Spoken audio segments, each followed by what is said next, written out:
بسم اللہ الرحمن الرحیم۔ پیارا اسلام چینل کے سننے والے دوستوں کو میری طرف سے السلام علیکم ورحمۃ اللہ وبرکاتہ۔ عزیز بہنوں اور بھائیوں، میں ہوں آپ کا عزیز، آپ کے لیے بہت ہی دلچسپ واقعات اور اسلامی کہانیاں لے کر آتا ہوں، اور بے شمار تاریخی واقعات ہم آپ کو سناتے رہتے ہیں۔ آج کا واقعہ بھی آپ کے لیے بہت ہی دلچسپ اور حیران کن ہوگا، اور نہایت عبرت انگیز واقعہ ہے۔ یہ سن کر دل دہل جائے گا کہ ایک ظالم کی سزا کیا ہوتی ہے۔ یہ حیرت انگیز اور انوکھا واقعہ ہے۔ اللہ تعالیٰ کے بہت پہنچے ہوئے بزرگ ہستی اور ایک ظالم بادشاہ اور اس کی بے رحم ظالم بیوی کا جو ناحق لوگوں کو قتل کر دیا کرتی تھی۔ اللہ کے نیک اور پاکیزہ بندوں کی وہ دشمن تھی۔ وہ لوگ جو اللہ کی عبادت کرتے تھے، اللہ کا پیغام لوگوں تک پہنچاتے تھے، ان کی جانی دشمن تھی، اور توبہ تک نہیں کی اس نے۔ کیا ہوا انجام اس بادشاہ کی بیوی کا اور اس بادشاہ کا کہ دنیا میں ہی عبرت کا نشان بن گئے ہر ایک انسان کے لیے۔ میں امید کرتا ہوں کہ آپ اس ویڈیو کو مس نہیں کریں گے اور پوری ضرور دیکھیں گے۔ مزید کہانی شروع کرنے سے پہلے میری التجا ہے کہ پیارا اسلام کے چینل کو سبسکرائب کریں اور بیل آئیکن کو لازمی پریس کریں تاکہ ہماری نئی آنے والی ہر ویڈیو آپ تک پہنچ سکے۔ چلیں وقت ضائع کیے بغیر ویڈیو سٹارٹ کرتے ہیں۔ آج میں وہ واقعہ آپ کو سنانے جا رہا ہوں، اور جس ہستی کا ذکر میں آپ لوگوں کے سامنے کرنے جا رہا ہوں، ان کا ذکر سورہ الانعام اور سورہ صافات میں کیا گیا ہے۔ اللہ کے نبی حضرت الیاس علیہ السلام۔ اللہ تعالیٰ نے بنی اسرائیل میں حضرت اسماعیل علیہ السلام کے بعد حضرت الیاس علیہ السلام کو نبی بنا کر بھیجا۔ اس وقت بنی اسرائیل کے جو بادشاہ تھے، ان کا نام تھا آخیب، اور اس کی بیوی کا نام تھا ایسبیل۔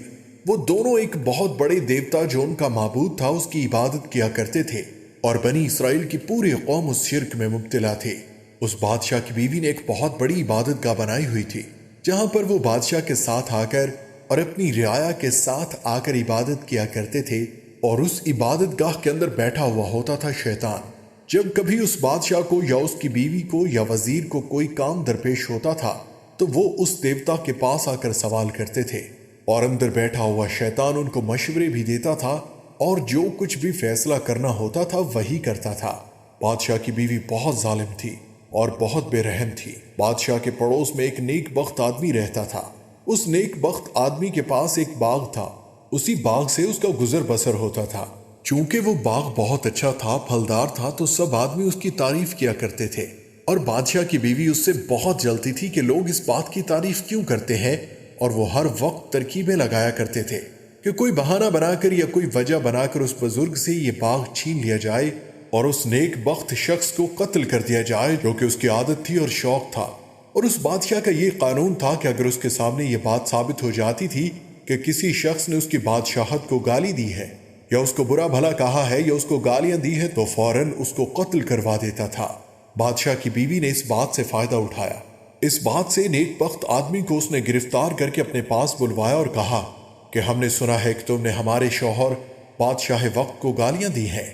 اس نیک بخت نے دیکھا کہ مجھے جھوٹا الزام لگایا جا رہا ہے، تو اس نے انکار کیا، لیکن اس بادشاہ کی بیوی نے جھوٹے گواہ بنا کر اس کے سامنے پیش کیے، اور انہوں نے گواہی دی کہ اس شخص نے آپ کو گالیاں دی ہیں۔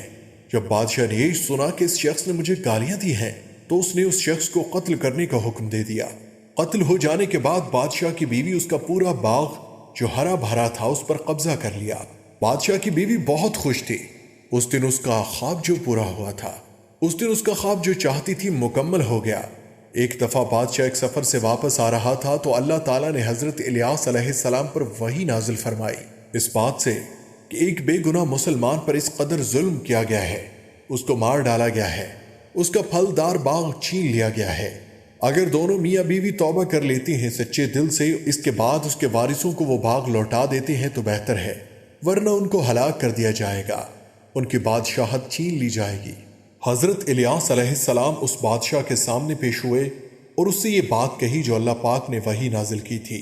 جب بادشاہ نے یہ بات سنی تو اس کو بہت غصہ آیا، اور توبہ کرنے کی بجائے حضرت الیاس علیہ السلام کا دشمن بن گیا۔ یہاں تک کہ جب حضرت الیاس علیہ السلام نے توحید کی دعوت دی اس بادشاہ کی بیوی کو تو وہ غصے میں آ گئے۔ بادشاہ نے حضرت الیاس علیہ السلام سے کہا کہ سوائے چند لوگوں کے آپ کی توحید کی حالت پر کوئی ایمان نہیں لے کر آیا، اور آپ کو مختلف طریقوں سے لوگ پریشان کرنے لگے۔ اور جو اس وقت کا بادشاہ تھا اور لوگ اور اس کی بیوی تھی، وہ حضرت الیاس علیہ السلام کو شہید کرنے کا منصوبہ بنانے لگ گئے۔ اللہ کا حکم نازل ہوا اور آپ ہیں کہ شہر سے دور غار میں چلے گئے، وہاں جا کر پناہ لی اور عرصہ دراز تک اسی غار میں مقیم رہے۔ پھر آپ حضرت الیاس علیہ السلام نے اللہ کے سامنے دعا کی کہ اللہ، ان لوگوں نے، اس بادشاہ نے اور اس کی بیوی نے بہت سے پیغمبر اور بہت بے گناہ مسلمانوں کو قتل کیا ہے، ان کو نقصان پہنچایا ہے اور تیری حق کی دعوت کو قبول نہیں کیا ہے۔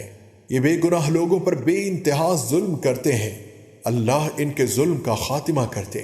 اللہ تعالیٰ نے اپنے نبی کی دعا کو قبول فرمایا۔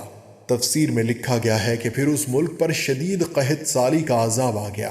قحط سالی اس عذاب کو کہتے ہیں جس میں کئی سال بارش نہیں برستی، جہاں پر بھوک پیاس سے لوگ مرنے لگتے ہیں، کھانا پینا، پانی اور پیڑ پودے سب ختم ہو جائیں اور جانور مرنے لگے، اور جو انسان بھوک اور پیاس سے تڑپ تڑپ کر جان دینے لگ جائیں۔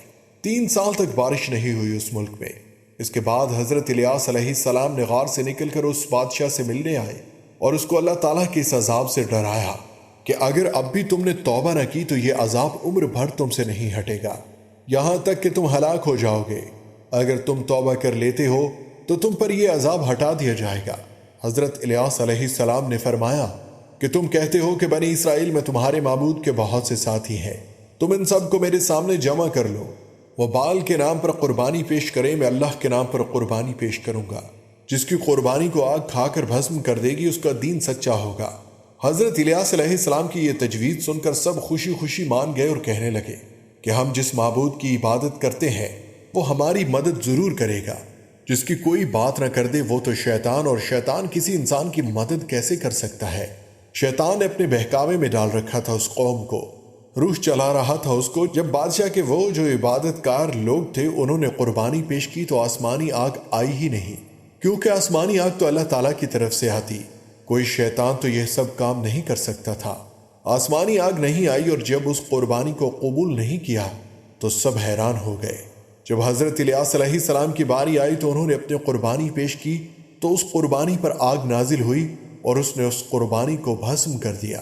آپ کو میں اس کے ساتھ یہ بھی بتاتا چلوں کہ اس دور میں حضرت آدم علیہ السلام کے دور کے بعد اگر کسی نیک بندے کی قربانی کو قبول فرمایا جاتا تھا تو آگ آ جاتی تھی آسمان سے۔